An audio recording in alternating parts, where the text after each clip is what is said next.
মানুষের অধিকাংশ জিনদের ইবাদত করে, এ কথা কি আপনাদের বিশ্বাস হয়? এই কথাটি কি আমি বলছি? না, মোটেও নয়।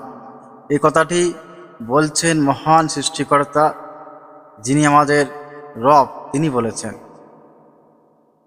এই কথাটি আপনাকে আমাকে বিশ্বাস করতেই হবে, কেননা যিনি বলেছেন তিনি অতীত, বর্তমান, ভবিষ্যৎ সব কিছুর খবর রাখেন।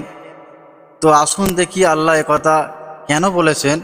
আমরা কোরআন থেকে দেখি, রব্বি আউযবিকা মিন হামাজাতিশ শায়াতিন ওয়া আউযবিকা রব্বি আইয়াদুনুন। বিসমিল্লাহির রহমানির রহিম। সমস্ত প্রশংসা জানাই হৃদয়ের অভ্যন্তরীণ থেকে সেই সৃষ্টিকর্তার প্রতি, আলহামদুলিল্লাহ, এবং তাঁর রসুলদের প্রতি জানাই সালামুন আলাল মুরসালিন। সূরা সাবা 34 নম্বর সূরা, আয়াত 40 আল্লাহ বলেন, আর স্মরণ করো যেদিন তিনি তাদের সকলকে সমবেত করবেন, তারপর ফেরেশতাদেরকে বলবেন, এরা তোমাদের ইবাদত করতো। এখানে যেদিন বলতে বোঝানো হয়েছে বিচার দিবসের, এরা বলতে বোঝানো হয়েছে যারা আল্লাহর অবাধ্য ব্যক্তি ছিল তাদের। এখানে আল্লাহ ফেরেশতাদের সাথে মশকরা করেছেন। ফেরেশতারা তো ভয় পেয়ে গিয়ে বলছে 34-এর 41-এ, قالوا سبحانك أنت ولينا من دونهم بل كانوا يعبدون الجن أكثرهم بهم مؤمنين। তারা বলবে, অর্থাৎ ফেরেশতারা বলবে, আপনি পবিত্র, মহান, আপনি আমাদের অভিভাবক। এবার আল্লাহ বলবে, তাদের নয়, বরং তারা জিনদের ইবাদত করত। এদের অধিকাংশই তাদের প্রতি ঈমান রাখত তথা বিশ্বাস রাখত। অধিকাংশ মানুষ কীভাবে জিনদের ইবাদত করে? উল্টো তো কিছু মানুষ যারা জিনকে বশ করে তাদের নিজের কাজ করিয়ে নেয় জিনদের দিয়ে। আসুন এই বিষয়টা ক্লিয়ার করি। 7-27 শেষ অংশে আল্লাহ বলেছেন, নিশ্চয়ই সে ও তার দলবল তোমাদেরকে দেখে যেখানে তোমরা তাদেরকে দেখো না। নিশ্চয়ই আমি শয়তানদেরকে তাদের জন্য অভিভাবক বানিয়েছি যারা ঈমান গ্রহণ করে না। অন্যান্য আয়াতে আল্লাহ নাজিলকৃত বাণীর প্রতি ঈমান আনতে বলেছেন, আর এই আয়াতে আল্লাহ বললেন যারা ঈমান গ্রহণ করে না শয়তানদেরকে তাদের অভিভাবক বানিয়ে দিই। শয়তান কিন্তু জিনদের একজন। 18-50 আয়াতে আল্লাহ জানিয়েছেন, তাহলে শয়তান, জিন ও তার দলবল আমাদের দেখে কিন্তু আমরা তাদের দেখি না। সেজন্য শয়তানরা আমাদের নিকট এসে কুমন্ত্রণা দেয়, নানা রকমের প্ররোচনা দেয়, কিন্তু আমরা তাদের দেখিও না, শুনিও না। শয়তানও তার দলবল সদা সর্বদা চেষ্টা করে কিভাবে মানুষদেরকে আল্লাহর পথ থেকে সরিয়ে গোমরাহির দিকে নিয়ে যাবে। আর এই কাজটি করার জন্য শয়তানের কিছু বাণী প্রয়োজন, আর বাণী পৌঁছানোর জন্য কিছু ব্যক্তির প্রয়োজন।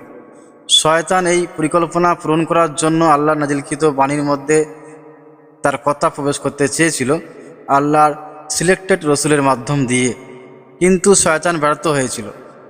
কিভাবে ব্যর্থ হয়েছিল শুনুন, সূরা হাজ আয়াত 52, আর আমি তোমার পূর্বে যে নবী কিংবা রসুল পাঠিয়েছি সে যখনই ঐকৃত বাণী পাঠ করেছে শয়তান তার পাঠে কিছু নিক্ষেপ করেছে, কিন্তু শয়তান যা নিক্ষেপ করে আল্লাহ তা মুছে দেন।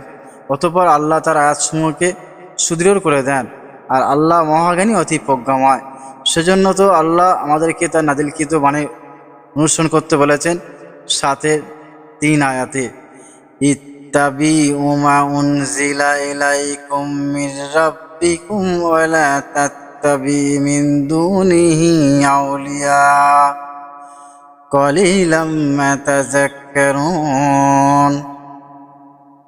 তোমাদের প্রতি তোমাদের রবের পক্ষ থেকে যা নাজিল করা হয়েছে তা অনুসরণ করো, এবং তাকে ছাড়া অন্য অভিভাবকের অনুসরণ করো না। তোমরা সামান্য উপদেশ গ্রহণ করো। কিন্তু আমরা যদি পৃথিবীর দিকে তাকাই, দেখব আমরা খুব সামান্য উপদেশ গ্রহণ করেছি নাজিলকৃত কোরআন থেকে। আমরা নবীর নামে বানানো হাদিস মানি আল্লাহর কোরআনের ব্যাখ্যা মনে করে। শয়তান আপ্রাণ চেষ্টা করেছে যত নবী কিংবা রসুলের মাধ্যম দিয়ে তার বাণী প্রবেশ করার জন্য, কিন্তু শয়তান ব্যর্থ হয়েছে।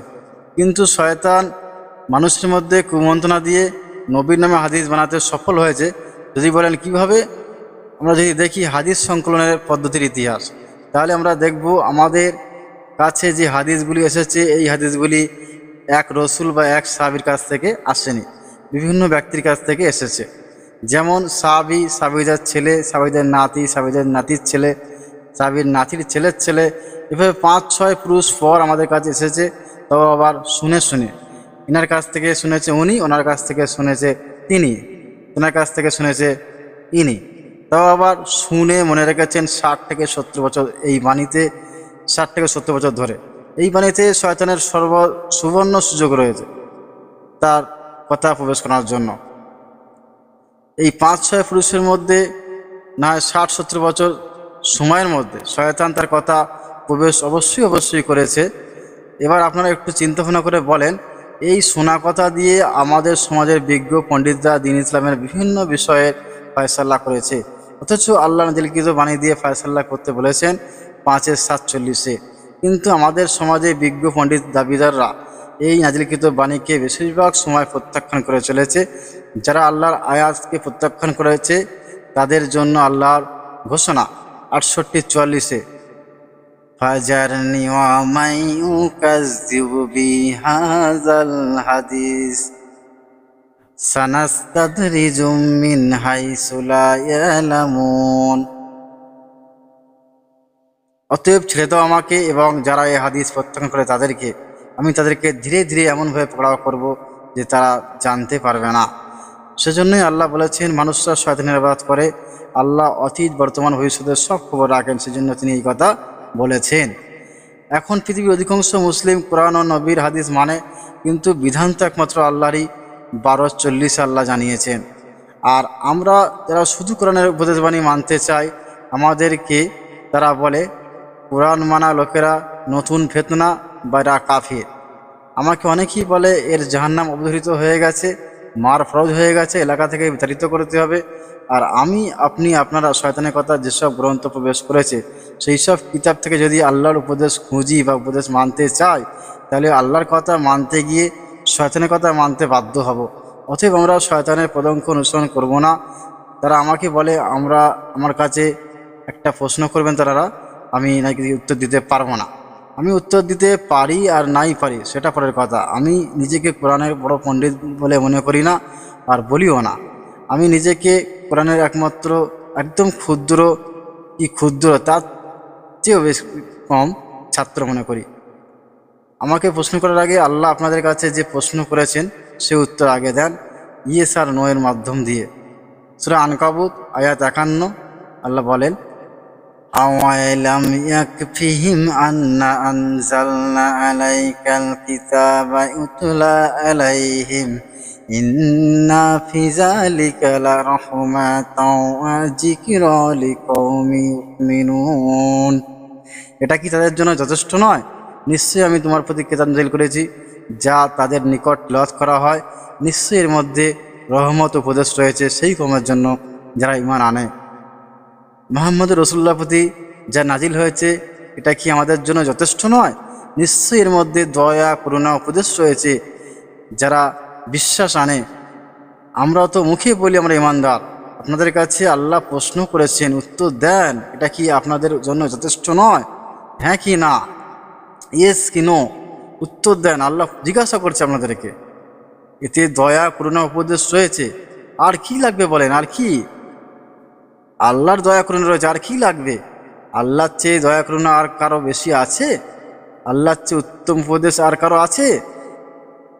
হে আমার রব, নিশ্চয়ই আপনার এই কিতাব আমার জন্য যথেষ্ট। হে আমার রব, আপনার কোরআনের কথা যেন বলতে পারি, কোরআনের দেখানো পথে যেন চলতে পারি, কোরআনের উপর অটল থাকতে পারি, সে ক্ষমতা আমাকে দান করুন। সবাইকে কোরআনের মানার আহ্বান জানিয়ে আজকের আলোচনা ইতি করছি। আসুন কোরআন